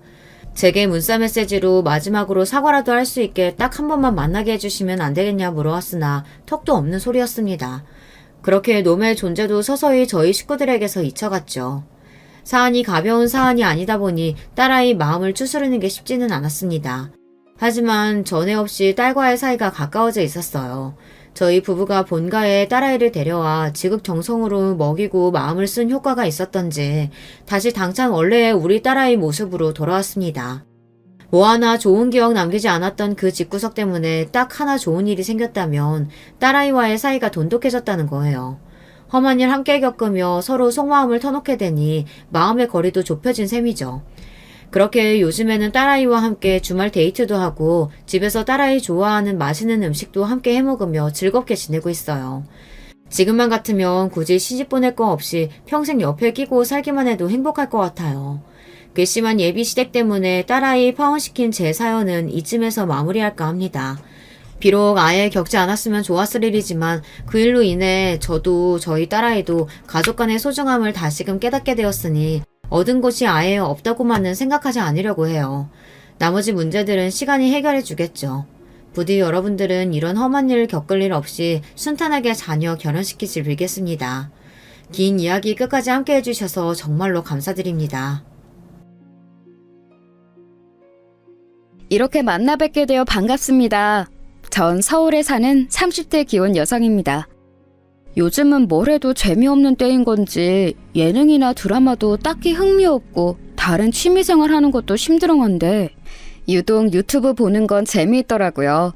컨텐츠도 정말 다양하고 접근성이 좋아 쉽게 찾아볼 수 있어서 이것저것 보다 보면 어느새 하루가 다 갈 정도더라고요. 그중 가장 좋아하는 게 바로 이 사연 채널이에요. 사람 사는 게 다 똑같다 하지만 사실 어떻게 그럴 수 있나요? 100명이면 100가지 이야기가 있듯이 저마다 사는 방식도 모양도 다 다른 법이죠. 나와는 마치 다른 세계에 있는 듯한 사람들의 이야기를 들으면서 세상엔 참 다양한 삶과 다양한 인간이 있다는 걸 오늘도 깨닫습니다. 그렇게 점점 세상을 받아들이는 마음의 여유와 포용력 또한 넓어지고 있으니 이 또한 사연 채널의 순기능이라고도 할 수 있겠죠. 저도 다른 사람들의 이야기를 들으며 많이 놀라고 슬프고 즐거워할 때가 많았는데요. 오늘은 가만히 듣는 것 대신 특별히 제 이야기를 해보려고 합니다. 아마 이 이야기를 듣는 여러분도 많이 놀라거나 웃으실 수도 있을 거예요. 저는 평범한 가정의 셋째 딸로 태어났습니다. 위로 언니가 2명이나 있으니 세자매인 거죠. 어렸을 땐 언니들과 치고받고 정말 많이 싸웠는데 나이가 들어보니 가족만큼 애틋한 게 없더라고요. 이 세상에서 유일하게 절대적으로 내 편이 되어주는 건 가족뿐이라는 걸 깨달은 거죠. 그러다 보니 때마다 언니들과 함께 여행을 가고 한 집을 구해 같이 살거나 주에 3-4번은 꼭 만나서 안부를 공유하고 수다를 떨 만큼 가까운 사이가 되었어요. 언니가 2명이나 있다는 것, 그 둘이 나를 끔찍히 사랑해주고 위해준다는 건 저의 자랑이나 마찬가지였습니다. 부모님도 자매끼리 돈독하니 많이 좋아하셨죠. 왜 그런 말 있잖아요. 부모는 당신네가 곁에 있을 때보다 있지 않을 때 자식들이 행복한 걸 가장 바란다고. 우리 셋이 함께라면 부모님이 훗날 세상을 떠나도 서로 믿고 의지하며 살아갈 거란 확신이 생기셨던 것 같아요. 옛날 같으면 딸이 줄줄이 있는 집은 부정적인 의미로 보였을 텐데 지금은 자랑거리가 되었네요.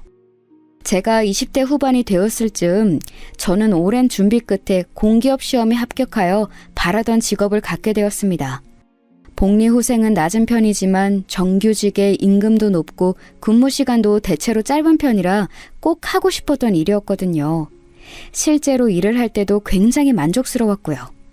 제가 합격했다는 소식에 아마 가족들이 더 좋아했던 것 같네요. 시험 준비하면서 사실 스트레스가 크긴 했거든요. 집안에서 취업 관련해서 부담을 주지는 않았지만요. 그래도 언니들은 대학교 졸업하자마자 바로 취직한 편이었고 아빠가 퇴직하신 이후로는 하루라도 빨리 경제적 독립을 하는 게 목표였거든요. 그래서 시험 준비를 하는 내내 특히 불합격한 이후 다시 공부를 할 때 심적으로 부담이 너무나 컸고 그게 건강 악화로도 이어졌어요. 툭 하면 쓰러지고 토하고 여러모로 고생을 꽤 했었네요. 시험에 붙고 나니 거짓말처럼 나아졌지만요. 그렇게 저는 일을 시작하게 되었고 정신없이 초반이 지나가고 몇 년간 일하면서 일에 익숙해질 무렵 큰언니가 소개팅을 해주겠다고 하더라고요. 언니가 잘 아는 동생인데 사람 참 진국이고 괜찮대요. 늘 그분 만날 때마다 자기 여동생을 소개시켜주고 싶다고 매제 삼고 싶다고 노래를 불렀대요. 그런데 마침 그분이 오래 만나던 사람과 헤어졌고 저도 취직해서 여유가 생겼으니 소개팅으로 이어주고 싶다는 거였습니다. 저는 소개팅을 한 번도 해본 적이 없어서 그런 자리가 쑥스러우니 둘째 언니를 해주라고 했는데요. 둘째 언니는 비혼주의자이기도 하고 겉모습으로 볼 때 제가 더 잘 어울릴 것 같다고 하더라고요. 저는 잠시 고민했지만 결국 알겠다고 답했습니다. 그렇게 소개팅 날이 되고 그분과 저는 조용한 카페에서 둘이 만나게 되었어요. 언니 말이 정말 맞긴 했습니다. 겉보기에는 말끔히 잘생겼고 사람 자체도 진중하고 어른스러워 보였어요. 말도 나긋나긋하게 잘하고요. 그런데 중요한 건 제 스타일이 아니더라고요. 제가 뚜렷한 스타일을 원하는 건 아니지만 그래도 진지한 것보다는 유쾌한 게 좋았거든요. 그런데 워낙 차분하시다 보니 함께하는 시간이 지루하게만 느껴졌습니다. 빨리 이 자리가 끝나길 바라면서 적당히 호응해주고 있는데 갑자기 모르는 남자가 웃으며 다가오더라고요. 알고 보니 그분의 친한 친구였어요. 모르는 사람을 둘이나 앞에 둔 게 어색하고 민망스러워서 저는 고개 숙여 차만 마셨고요. 그렇게 소개팅이 끝나고 집으로 향했는데 큰언니가 다가와서는 진지하게 갑자기 오늘 무슨 일이 있었냐고 묻더라고요. 별일 없었다. 그런데 잘 맞지는 않을 것 같다고 말했는데 큰언니가 웃더라고요. 그러면서 하는 말이 그 동생으로부터 전화가 왔는데 저와의 인연을 정중히 거절했다고 하더군요. 그런데 웃긴 건 본인보다 더 잘 맞을 것 같은 사람이 있는데 그 사람을 소개시켜줘도 괜찮겠냐고 물었대요. 웃기지 않나요? 그분도 저를 오늘 처음 봤는데 어떻게 더 잘 맞는 사람을 소개시켜준다는 거지. 그런데 뒤이어 덧붙이는 말이 아까 중간에 그분에게 다가왔던 그 친구와 맺어주고 싶다 했다는 겁니다. 놀랍기도 했고 뭔가 찜찜하기도 하고 또 얼떨떨했어요. 뭐지? 왜 이렇게 되는 거지? 싶어서요. 평소에 저 같으면 됐다고 거절했을 텐데 그때는 이상하게 한번 만나보고 싶더라고요. 잠깐 스쳐가면서 본 사람이지만 왠지 밝고 쾌활한 사람 같았거든요. 제가 알겠다고 하자 큰언니도 놀랐지만 뭔가 다른 낌새가 있다는 걸 눈치채고는 좋아하더군요. 어쨌든 그 친구분과 저는 두 번째 소개팅을 하게 되었습니다. 그런데 그 자리에서 알게 된 건데 사실 그 친구분이 저를 처음 보고 무척 마음에 들어했던 거였어요. 하필 소개팅 자리라고 해서 아쉽다라고 생각하면서 자신의 친구를 떠봤는데 마침 잘 안 맞는 것 같다, 잘 안 될 것 같다고 답했다는 겁니다. 그 말에 희망이 생겨서 곧바로 그럼 자기가 만나봐도 괜찮겠냐고 물었대요. 그렇게 물어본 친구분도 그걸 또 좋다고 언니한테 연락한 그 소개팅 남자분도 참 대단한 사람 같았습니다. 그렇게 요상하게 시작된 인연은 운명이었던 건지 이내 연인의 사이로 이어지게 되었습니다. 연애할 당시엔 별다른 문제가 없었어요. 4년 동안 봐왔던 남자친구는 처음 느꼈던 그대로 유쾌했고 쾌활했고 재밌는 사람이었거든요. 함께 있으면 즐겁고 시간 가는 줄 모르게 만드는 그런 사람이요. 그런데 딱 하나가 문제가 있다면 바로 가족관계였던 거죠. 남자친구에겐 위로 형이 2명 있었습니다. 왠지 신기하죠? 저희는 3자매인데 거기는 3형제더라고요. 저도 형제 중 막내, 남자친구도 막내고요. 남자친구도 저희 집처럼 꽤나 돈독한 사이 같았어요. 형들이 결혼한 이후부터는 잘 못 갔지만 때마다 형제끼리 여행을 갔었다고 하더라고요. 저희도 부모님 모시고 가거나 셋이 갈 때도 많았거든요. 마치 데칼코마니처럼 가정 환경이 비슷해서 신기하기도 하고 놀랐었죠. 그러던 어느 날 남자친구가 형네 부부와 함께 여행을 가자고 하더군요. 첫째 형과 둘째 형 모두 결혼하신 지 2년이 넘었어요. 장수 커플이라고 해도 저희만 결혼 안 한 사이니 어쩐지 좀 부담이 됐습니다. 그런데 남자친구는 형네 부부가 꼭 함께 하자고 했다며 형들은 자기보다 2-3살 정도밖에 차이 안 나서 세대도 비슷하니 별일 없을 거라고 합니다. 그러면서 형수들도 고지식하거나 싫은 소리 하는 사람들이 아니니 부담 갖지 말라고 하더군요. 그렇지만 전에 듣자 하니 남자친구는 형수들과 만난 게 몇 년 동안 2-3번밖에 없었다는데 말이에요. 뭘 믿고 그렇게 안심하라는 건지 모르겠더라고요. 결혼하기 전까진 절대 그 가족들을 만나면 안 된다고 언니들이 신신당부했거든요. 사람 일은 어떻게 될지 모르는 거고 괜히 확실치 않은 관계에서 아는 얼굴을 많이 만들어봤자 좋을 거 없다고요. 하지만 전 결국 남자친구의 꾀임에 넘어가게 됐습니다. 사실 남자친구와 결혼을 전제로 만나고 있기도 했고 그 집 식구들은 미리 만나보고 가족 분위기를 파악하는 것도 좋겠다 싶었어요. 그렇게 실제로 여행을 가서 만나게 된 남자친구의 가족들은 말로 딱 형용할 수 없지만 뭐라 해야 하나? 비범한 느낌이었습니다. 남자친구의 집안은 꽤나 잘 사는 편이란 걸 알고 있긴 했어요. 부모님도 형들도 전부 다 사업을 하고 있다고 했거든요. 다행히도 어려운 고비 없이 순탄하게 잘 해내고 있다고 했으니 그래도 사업적으로 성공을 한 상태겠죠. 그런데 유일하게 남자친구만 일반 회사원인 거죠. 그래서 알게 모르게 남자친구는 그 안에서 소외되는 분위기였고 남자친구도 그걸 알고 있다는 겁니다. 알지만 어쩔 수 없는 일이라 뭐라 할 수는 없다기에 그 말도 맞는 것 같아서 그냥 듣고만 있었죠. 그 이야기를 들으면서 좀 느껴지는 그런 기운이 있잖아요. 가족 내에서 남자친구의 위치가 낮은, 인정받지 못하는 것 같다는 생각이 들더라고요. 그렇게 쌓여간 추측을 눈앞에서 확인하게 된 게 바로 그 여행이었습니다. 처음 남자친구의 형들과 형수들을 만났을 때 느낀 첫인상은 심상치 않다는 거였습니다. 가만히 서서 그저 악수를 하는데도 알 수 없는 포스가 느껴지더라고요. 호락호락하지 않겠다는 느낌? 그런 거 있죠. 아무리 처음 본 사람들이라고 하지만 그래도 놀러간 자리니까 어려울 거 없다고 생각했거든요. 그런데 제가 생각한 그런 분위기가 아니더라고요. 마치 청문회 같기도 하고 회사에서 온 나들이 같기도 하고 첫째 형으로부터 둘째 형, 남자친구로 이어지는 조그마한 계급 사회를 보는 것 같았습니다. 그도 그럴 게 형들이 엄청 고지식하고 강압적인 겁니다. 남자친구가 막내라는 이유로 말만 하면 어린 네가 뭘 알아? 네가 잘 몰라서 그러는데 라는 말을 기본적으로 깔고 가더라고요. 고작 2~3살 차이 나는데 말이에요. 그 모습을 보며 아, 이래서 날 데리고 오라는 형들이 하는 말을 거절하진 못했던 거구나 싶었습니다. 자매만 있는 것과는 분위기가 완전 딴판이더라고요. 게다가 다들 사업하는 분이어서 그런 건지 그냥 성향 자체가 그런 건지 좀 사장님 마인드가 강하기도 했어요. 정말 손 하나 까딱 안 하면서 이거 해라 저거 해라 자꾸 시키는 겁니다. 펜션 잡고 야외 테이블에서 고기를 구워 먹는 거였는데 정말 저랑 남자친구가 장 보는 것부터 시작해서 상 차리고 고기 굽는 것까지 다 했습니다. 저는 오늘 처음 만나는 사람이었는데도 말이죠. 형수들은 둘이 딱 붙어 앉아서 야외에서 고기 굽는 건 잘 안 해봐서 모르겠다. 일하는 사람이 보통 해주는데 이런 데는 그런 거 없냐 같은 소리나 하고 있더라고요.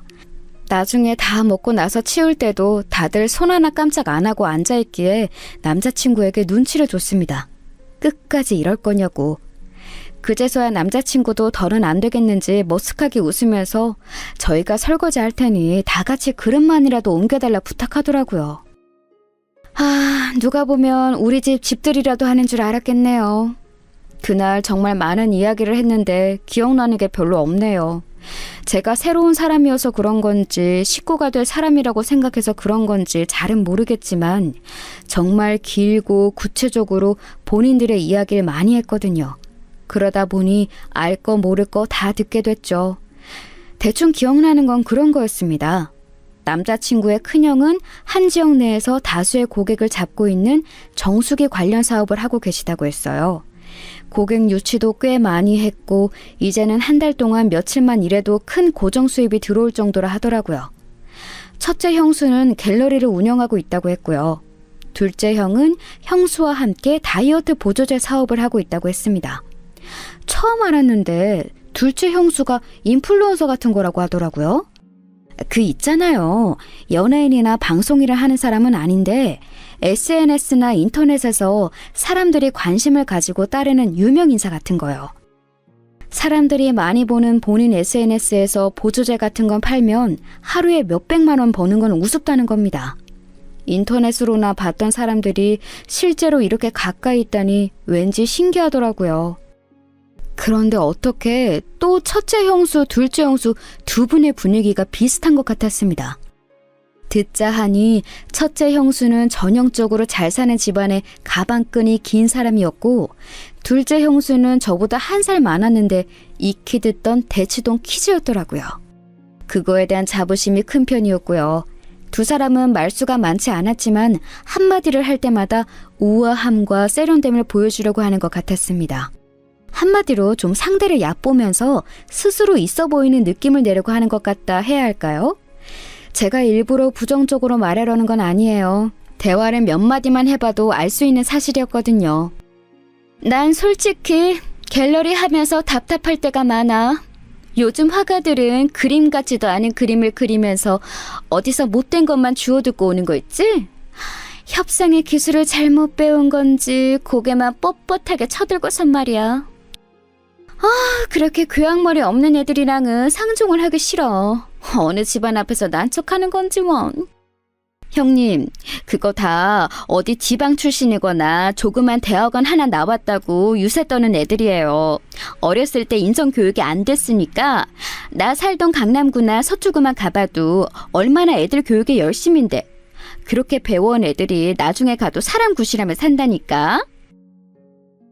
걸핏하면 출신, 강남구, 부자, 지위, 꾸밈 이야기와 그놈의 돈 하는 이야기들이 정말로 전부 다 그런 이야기밖에 없더라고요. 저는 그런 거에 관심 없기도 하고 잘 몰라서 그냥 네네만 하고 있었어요. 그러자 그 형수들이 아무 말 없는 저를 유심히 지켜보더니 저에게 한 가지 묻더군요. 유미 씨, 우리 집에 제사 있는 거 알죠? 요즘 같은 세상에 휴일에 놀러 가지 않고 귀찮게끔 뭔 제사를 지내나 싶지만 어머님이 그 부분에 대해선 꽤나 완강하시거든요. 지금까지는 저희도 며느리 목 다 하려고 맞춰드렸는데 유미 씨도 그런 거 괜찮나 싶어서요. 뭐 예배를 드리는 집안일 수도 있고 개인의 신념에 따라 안 할 수도 있고 뭐 결혼하면 그 집 식구가 아니라 우리 식구가 되는 거지만요. 아, 그렇구나. 저희 집은 예배로 드리긴 해요. 아직은 결혼을 이야기하는 단계까지는 아니라서 확실히는 모르겠지만 상황에 따라 어떻게 할지 조금 더 생각해 봐야겠네요. 그래도 두 분이 계셔서 많이 배우고 잘 따르면 되니까 걱정은 없겠어요. 많이 배우겠다는 게 잘못된 대답이었던 걸까요? 제가 대답을 잘못한 건지 두 분의 표정이 별로 좋지는 않더라고요. 그 후 언젠가부터 저에게 말을 걸지 않고 둘이서만 속닥거리며 이야기하기 시작했습니다. 두 분이 함께 있기에 제가 다가가서 무슨 이야기하세요? 라고 물으면 유미 씨는 잘 모르는 급의 이야기예요. 재테크 관련한 담론이거든요. 이라며 쏘아붙이는데 뭐 대단한 이야기라고 수다거리에도 급을 나누나 싶었네요. 앞에선 싸우기 싫어서 함구하고 있었지만 그날 정말 속으로 욕 많이 하게 되더라고요. 그렇게 어찌저찌 정신없이 이틀을 보내고 집으로 돌아가는 길 정말로 남자친구에게 크게 화를 냈어요. 나를 시녀 노릇하게 하려고 데려왔냐. 형들이랑 형수들이 저런 걸 알면 날 안 만나게 했어야지. 힘없다고 시키는 대로 데려간 거냐. 뭐 저런 사람들이 있냐 등등. 남자친구는 시종일관 미안하다고 사과하고요. 정말 미안해. 솔직히 말하자면 난 옛날부터 많이 참으며 살아왔고 그게 습관이 되어버렸거든. 원래부터 형들은 늘 저렇게 이기적이고 강압적인 태도였는데 그러다 보니 자연스럽게 저러면 안 된다는 걸 나조차 잊고 있었나 봐. 나한테는 어릴 때부터 높은 형들이라서 저러는 거 익숙하지만 그래도 유미 너한테는 잘할 줄 알았어. 형수들도 겉으로 좀 차갑지만 그래도 큰 형수 작은 형수 두 분이 잘 지내는 거 보면 너한테도 살갑게 대할 줄 알았고 그래서 나도 많이 놀라고 당황스럽더라. 이런 걸 보여서 정말 미안해. 화가 머리 끝까지 났지만 남자친구가 진심으로 사과하면서 사정을 설명하니 또 어느 정도는 이해가 되더라고요. 저런 집안의 막내로 크면서 얼마나 힘들었을까 하고요. 물론 그렇다고 해서 제가 겪은 수모가 사라지지는 않지만요. 집에 돌아가서 언니들한테 이틀 동안 있었던 일을 말하니 길길이 화를 냈습니다. 뭐 그런 막대 먹은 집안이 있냐면서요. 만약 결혼이라도 하면 고생길 알고 자처하는 거니까 꿈도 꾸지 말라고 하더군요. 맞아요. 아무리 엮이지 않게 조심한다고 해도 한 가족이 되는 건데 그런 사람들과 한 가족이 되는 게 저 스스로도 정말 창피할 것 같더라고요. 그래서 그날 이후로 결혼에 대한 생각은 많이 사라지게 됐어요. 그런데 저의 이런 심적 변화를 느낀 건지 그날의 사건이 너무나 미안했던 건지 남자친구가 저에게 물심양면으로 잘해주기 시작했습니다. 원래도 다정한 사람이라 잘해주긴 했거든요. 그런데 이젠 정말 떠받들 듯 잘 대해주면서 앞으로 살아가며 부족한 점을 고쳐나가겠다고 미래 이야기를 수시로 하더라고요. 사람 마음이 참 간사한 게 그게 다 어떤 부차적 의도가 있어서 그런다는 걸 머리로는 알고 있으면서도 마음으로는 또 정이 가고 고맙고 그렇더라고요. 그렇게 만남을 지속하다 보니 과거의 일은 희미해지고 지워져서 다시 또 결혼에 대한 생각이 슬그머니 들더랍니다. 남자친구가 유독 결혼에 대한 이야기를 많이 하는 편인데 그러다 보니 저도 이 사람이랑 결혼하는 게 당연한 일인 건가 싶어지더라고요. 언니들은 이 사건 이후로 남자친구에 대해서 엄청 부정적인 시선을 가졌던지라 저도 어느 순간부터 연애 이야기를 비밀로 하게 되었어요. 말하면 보나마나 안 된다고 당장 헤어지라고 할 테니까요. 그렇게 또 1년 반 가량의 시간이 흐르고 제가 30대 중반이 됐을 무렵 남자친구와 진지하게 결혼 이야기가 오갔습니다. 남자친구는 그간 제 말을 무조건적으로 따라주었고 본인 가족에 대해서도 일절 이야기한 적이 없었어요. 사람을 만날 때 중요한 게 좋아하는 것보단 싫어하는 걸 하지 않는 거라고 하잖아요. 그간의 노력을 보면서 그래도 제가 가족보다 우선인 사람은 맞구나 싶었습니다. 그 정도라면 결혼을 약속해도 괜찮을 거라 생각했어요. 그런데 생각보다 저희 가족들의 반대가 강하더라고요. 그런 집이랑 연맺어 봐서 뭐하게? 언니들이 말했지. 보나마나 고생길 열리는 집안이라고. 지금은 네가 그 사람만 보여서 정신 못 차리나 본데 결혼하고 나면 그 옆에 줄줄이 있는 가족들까지 보여. 그럼 따질 게 한두 가지가 아니라고. 특히 언니들이 완강하니 제가 정말 잘못된 결혼을 우기고 있는 건지 갑자기 의심이 되더라고요. 가족들이 반대하는 일은 하고 싶지 않기도 했고요. 그래서 이 상황을 남자친구에게 전했는데 그 사람도 어느 정도 이해가 된다고 하네요. 과거에 그런 일이 있었고 집안과 집안과의 맺음이니 생각을 안 할 수 없는 부분이라고요. 그러면서 본인이 직접 저희 언니들을 만나고 싶다고 하는 겁니다. 언니들도 그 잘난 얼굴이나 보자면서 흔쾌히 알겠다 했고 결국 넷이서 만나게 되었죠. 남자친구는 평소처럼 웃는 얼굴로 언니들을 맞이했고 자연스럽게 분위기를 풀어갔습니다. 언니들 표정은 남자친구를 잡아먹을 듯이 냉담했지만요. 그런데 남자친구가 꽤나 만반의 준비를 하고 왔더라고요. 인사말이 끝나자마자 언니들에게 무슨 종이 묶음을 하나씩 나눠주는 겁니다. 거기엔 남자친구의 신상, 가족관계, 가족들 정보, 집안 상황 등이 구체적으로 나열되어 있었어요. 이상한 사람처럼 주민번호도 적어놨더라고요. 다행히 맨 뒷자리는 안 적혀 있었지만 그걸 본 언니들도 적잖이 당황한 듯 보였습니다. 그러면서 남자친구가 하는 말이 걱정하시는 바 다 알고 있습니다. 지난번 일 때는 제가 많이 어리석고 생각이 짧아서 유미를 많이 힘들게 했지만 그 일로 인해서 저도 많이 달라지려고 노력하고 있어요. 유미와 결혼하게 된다면 우리 집안에서 절대 소외되거나 무시받는 일이 없도록 하겠습니다. 만약 그런 상황이 오면 제가 적극적으로 나서서 대신 소리 내도록 할게요. 전해드린 건 제 모든 신상 정보가 담긴 담보예요. 저도 제 이름 걸고 약속한다는 뜻입니다. 제가 유미에게 실수를 하거나 잘못을 할 때마다 하나씩 까발리셔도 돼요. 그렇게 되지 않기 위해 최선으로 잘할게요. 믿어주세요. 만나서 인사할 때까지만 해도 웃는 얼굴로 일관하던 남자친구가 본론을 이야기할 때는 웃음기를 싹 거두고 그 어느 때보다 진지하게 말을 이어갔습니다. 결혼하기까지 한 그 모습에 저도 많이 놀랍더라고요. 언니들은 얼마나 진심인 건지, 형들이 어디까지 간섭하는 편인 건지, 형수들은 얼마나 자주 만나는지 등등 신상 종이에 적히지 않은 것들에 대해서 이것저것 물어보았어요. 그때마다 남자친구는 솔직하게 그렇지만 걱정하지 않아도 되는 이유를 덧붙여 대답했습니다. 그 모습에 언니들도 어느 정도 수긍하게 된 것 같고요. 집에 돌아오면서 언니들은 결국 결혼을 허락해 주었어요. 직접 만나보니 그래도 괜찮은 사람 같고 미래에 대한 생각도 뚜렷한 것 같다고요. 다만 시댁 문제는 남자친구의 의지대로 움직일 수 없는 문제기에 여전히 걱정된다고도 했죠. 저도 물론 그렇지만 어쨌든 남자친구를 믿어보고 나아가 보기로 했습니다. 상견례를 하기로 한 날이었어요. 결혼한 분들은 아시죠? 상견례 날 얼마나 떨리고 긴장되는지. 양가 선물도 신경 써서 준비하고 음식점도 지역 내에서 가장 괜찮다고 소문난 곳으로 예약해서 준비했죠.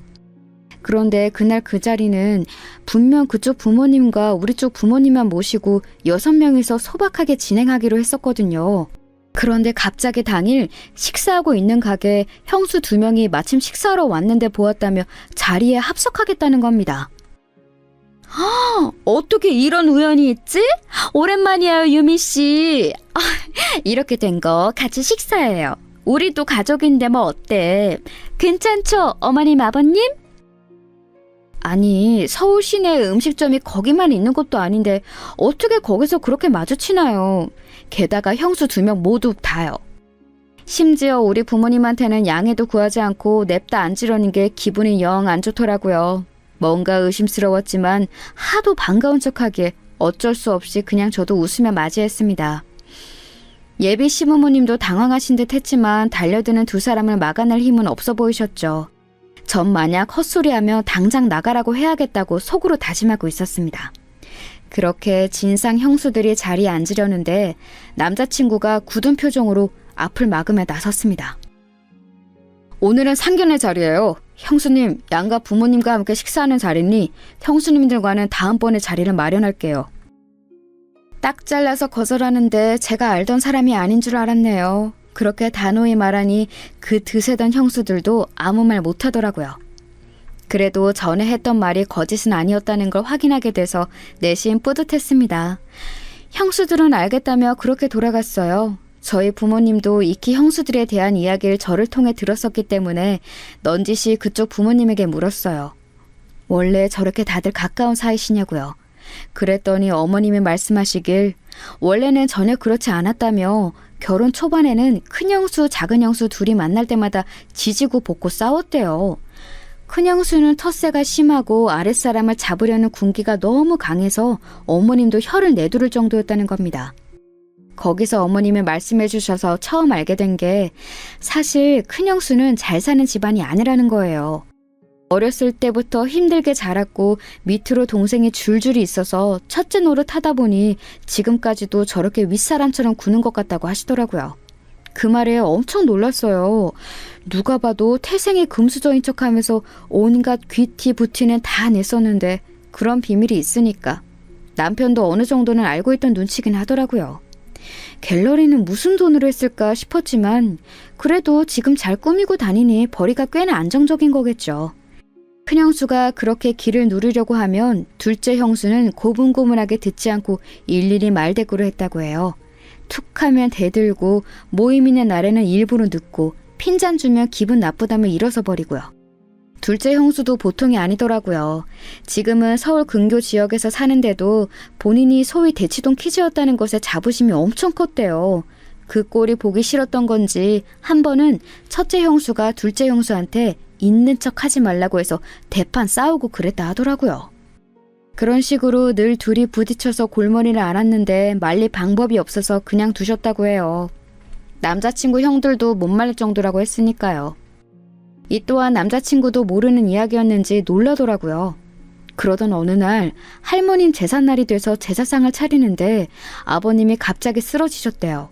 심각한 일은 아니었지만 집에서 요양이 필요하셨던지라 어머님이 다른 일에 신경을 못 쓰시는 상황이셨나 봐요.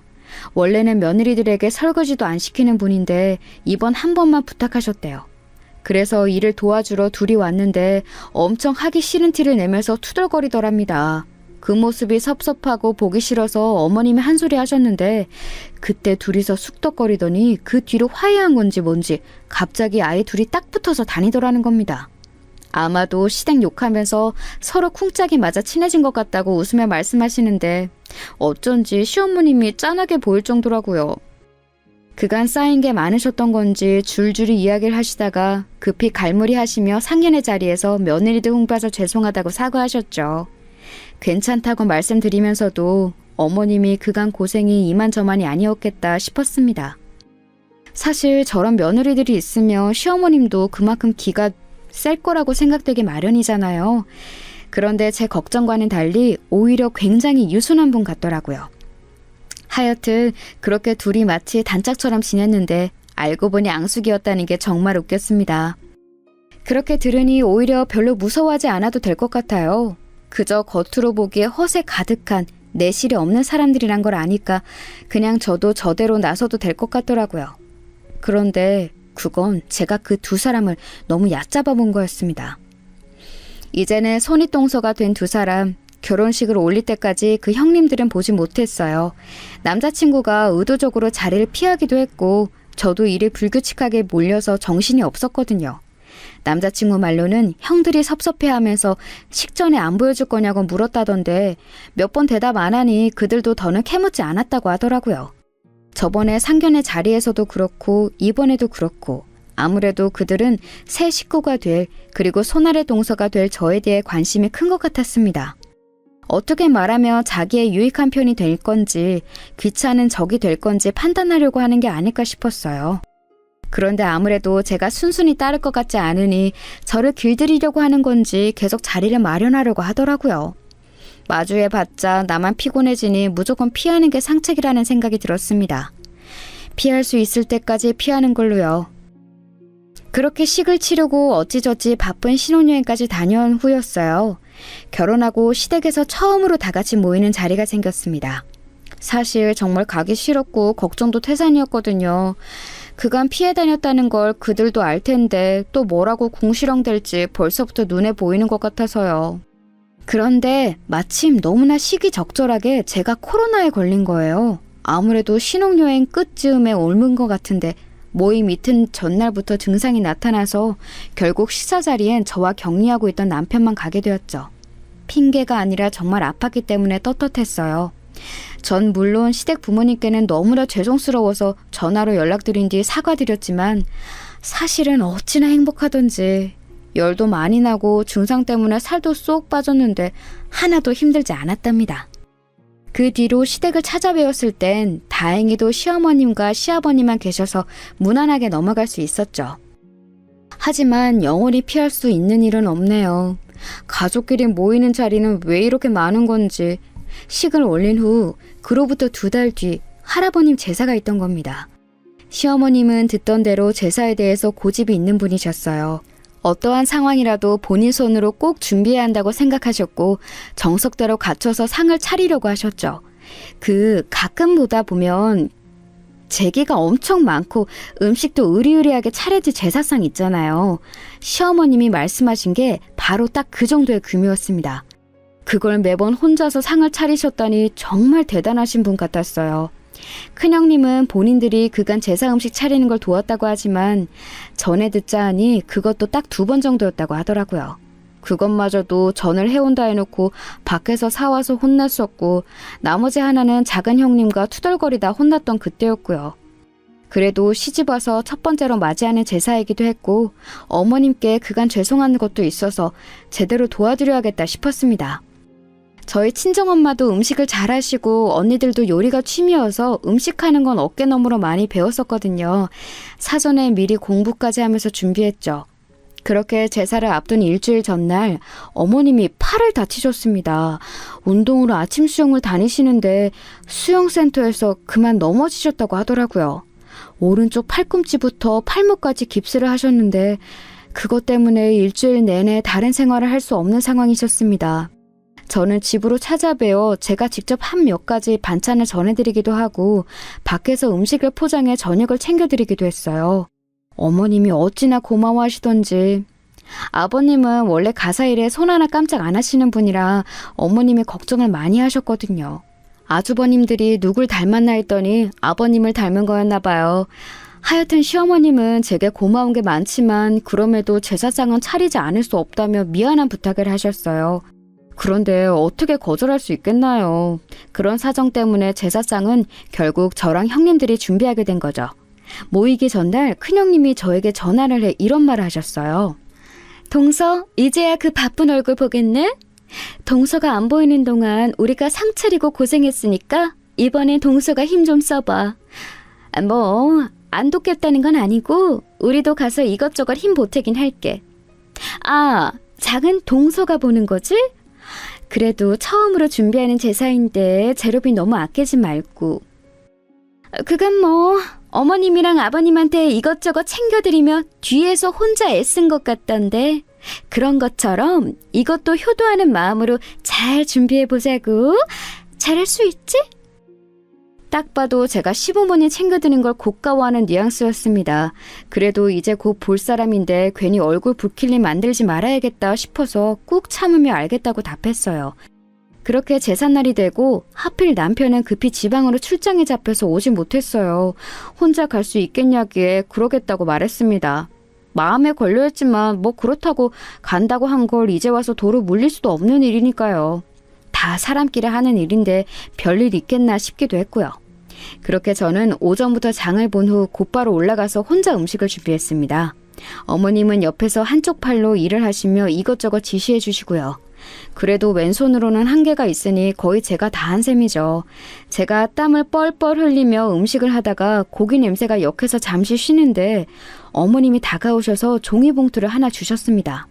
열어보니 100만 원이 들어있더라고요. 오늘 장 본 거랑 음식 해준 값이라고 하시면서요. 너무 많다고 거절해도 제가 받아야 마음이 편하다면서 억지로 떠미셨죠. 많이 서럽긴 했는데 그래도 마음이 좀 풀리긴 하더라고요. 그렇지만 형님들은 여전히 제 마음을 불편하게 했습니다. 낮쯤에는 오겠다고 했는데 오후 4시가 넘어도 모습을 보이지 않더라고요. 5시가 될 즈음에서야 두 형님들이 한 번에 오셨습니다. 아주버님들은 일 때문에 못 오셨고요. 큰형님은 일찍 올 수 있었는데 교통비가 아까워서 작은 형님 시간에 맞춰 한 차로 오느라 늦었다는 겁니다. 그게 말이라고 하는 얘긴지. 어머님도 연신 기침을 하며 불편한 기색을 보이셨지만 눈치도 안 보는 건지 오는 길에 유명 디저트 가게에 있어서 사왔다며 하하호호 둘이 아주 신났더라고요. 부엌에 잠깐 들려서 음식 다 됐네 고생했어 동서라고 저에겐 딱 한마디 했네요. 저도 좀 화가 나서 아직 절은 안 했어요. 형님이 맡아주시겠어요? 라고 말했는데 못 들은 채 하더랍니다. 그럴 거면 왜 물어본 건지. 오늘만 참자라는 생각으로 저는 그냥 제 일을 하기 위해 부엌에서 다시 음식을 준비했어요. 시어머님이 빠진 재료를 사기 위해 마트에 가신 동안 저는 전을 부칠 준비를 했어요. 형님들이 거실에서 TV를 보는 소리가 너무나 거슬렸지만 애써 신경 쓰지 않는 척했죠. 그런데 전을 부치는 기계가 저희 집 것과 달라서 어떻게 작동하는 건지 모르겠더라고요. 그래서 엉성하게 우선 사용하고 있었는데 순간 선이 빠진 줄 알고 뒤집어 봤다가 뜨거운 판에 다리를 데이고 말았습니다. 기계는 열이 가장 고온으로 되어 있었고 이미 충분히 예열된 상태였어요. 얼마나 뜨거웠으면 다리가 데이고 있는데도 고통이 느껴지지 않아서 대략 10초가 넘도록 데고 있었대요. 뒤늦게야 저는 뜨거운 기름과 판에 다리가 크게 데었다는 걸 알았습니다. 순간 감각과 고통이 극대화돼서 아무 생각도 안 났어요. 화상자리는 까맣게 부풀어 올랐고 그 주위로 살이 붉게 올라왔습니다. 그제서야 제가 악 하고 소리를 질렀는데 형님들은 저를 보는 둥 마는 둥 하더라고요. 핸드폰이 어디 있는지 보이지도 않고 걷기도 어려웠던 저는 급히 형님을 불렀습니다. 형님, 저 화상을 입었는데 상태가 너무 안 좋아요. 119에 연락 좀 해주세요. 크게 되었으니까 빨리 좀 부탁드려요. 라고 말했습니다. 그러자 큰형님과 작은형님이 저를 힐끗 보더니 이러는 겁니다. 그러게 조심 좀 하지. 칠실 맞기는. 혼자 음식한다고 유세 떨 때부터 알아봤어. 그러니까 화상이 뭐 대수라고 119까지 불러. 그냥 찬물로 좀 닦아내면 되지. 곱게 자란 것도 아니면서 왜 유난이야? 지금 이게 장난처럼 보이세요? 사람이 다쳤다고요. 지금 걷기가 힘드니까 신고만이라도 해주세요. 빨리 부탁드릴게요. 알았어, 알았다고. 여기 먹던 커피는 다 먹고 119 불러줄게. 기다려. 사람이 다쳤다는데 어떻게 이럴 수 있나요? 결국 저는 핸드폰을 찾기 위해 상을 짚고 일어나 방으로 기다시피 해서 갔습니다. 그런데 방에도 핸드폰이 안 보이는 거예요. 보니까 어머님이 마트에 가실 때 아무래도 제 폰을 착각해서 가져가신 것 같더라고요. 어머님 폰을 발견했지만 배터리가 없는지 꺼져 있었고요. 급한 대로 앞에 보이는 형님의 핸드폰을 잡았는데 그마저도 뺏어가더라고요. 그러면서 말하길 어머 지금 누굴 걸 함부로 만지는 거야? 못 배워 먹어도 한참 못 배웠네. 동서 아까 형님 말씀 못 들었어? 이것만 다 마시고 전화해준다 했잖아.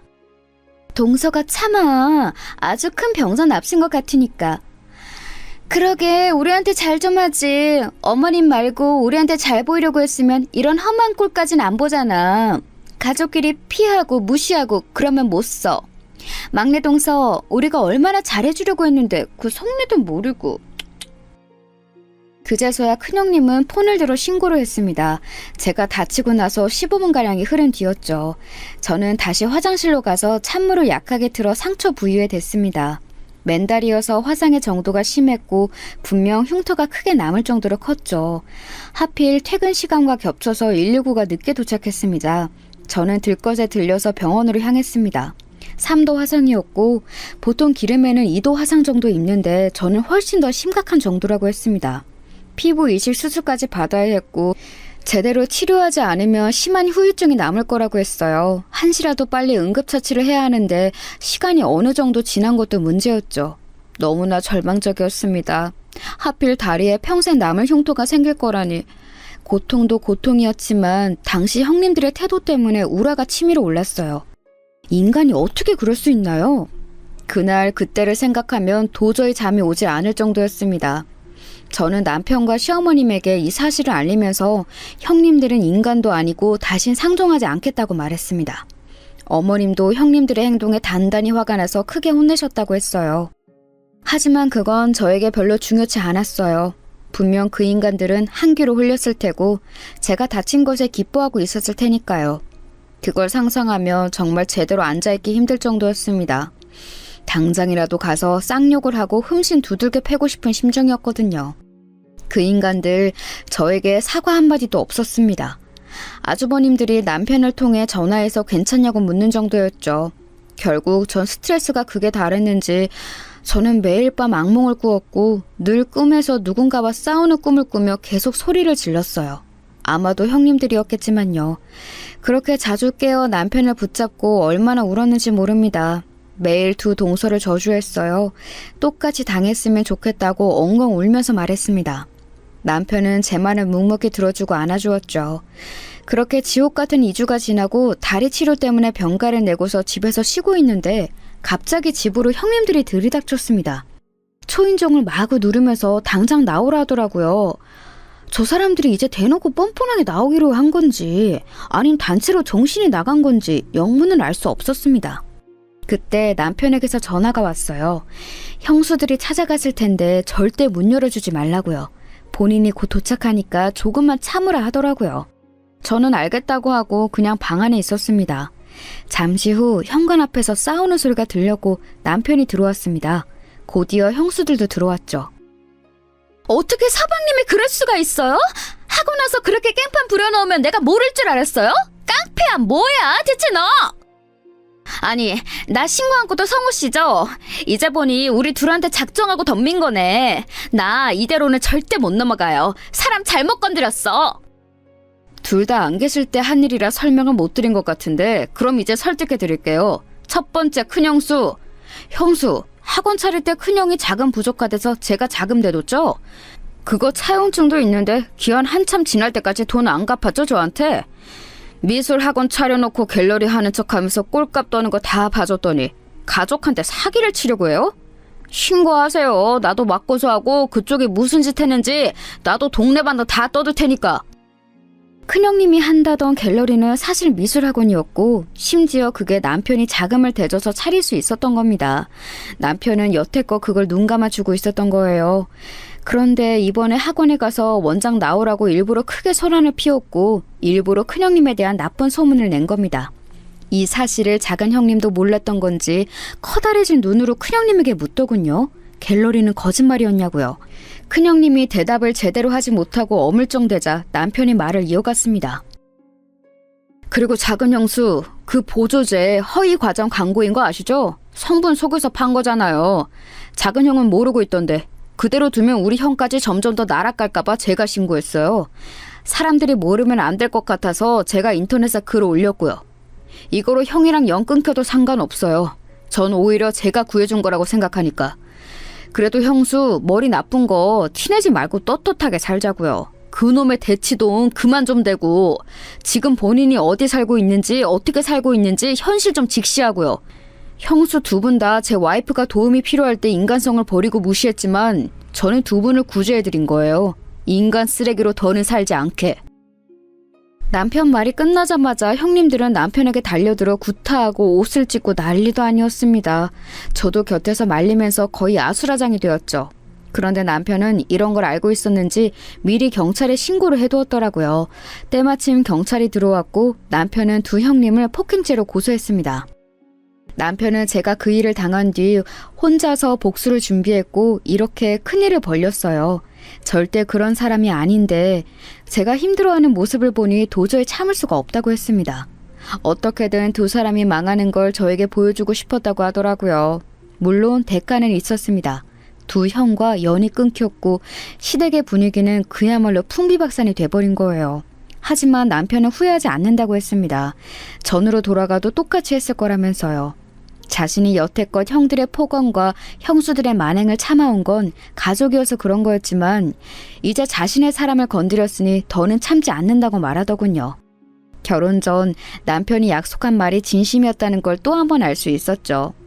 그런 남편이 고맙기도 하고 한편으론 제정신이 아닌 것 같아서 웃음이 나기도 했네요. 지금 저희는 이사를 했고 시부모님과 간간히 전화를 주고받는 정도로 연락을 이어가고 있습니다. 폭행죄에 대해서 남편은 절대 합의해주지 않고 있는 상황이에요. 무릎 꿇고 사과라도 하고 싶다며 형님들이 연락을 해왔는데 늘 그들이 그래왔듯 못 들은 채 하고 있는 중이죠. 최대한 끝까지 가보려고 합니다. 제 안의 응어리가 완전히 사라질 정도로요. 그래도 이제 밤에 잠은 잘 자게 돼서 그나마 다행인 것 같아요. 치료하면서 남편과 서로 마음을 위로하고 치유하면서 다시 또 열심히 살아가려고 합니다. 그 두 사람의 결말이 최악이길 기도해 주세요. 지금까지 제 이야기를 들어주신 여러분 감사합니다.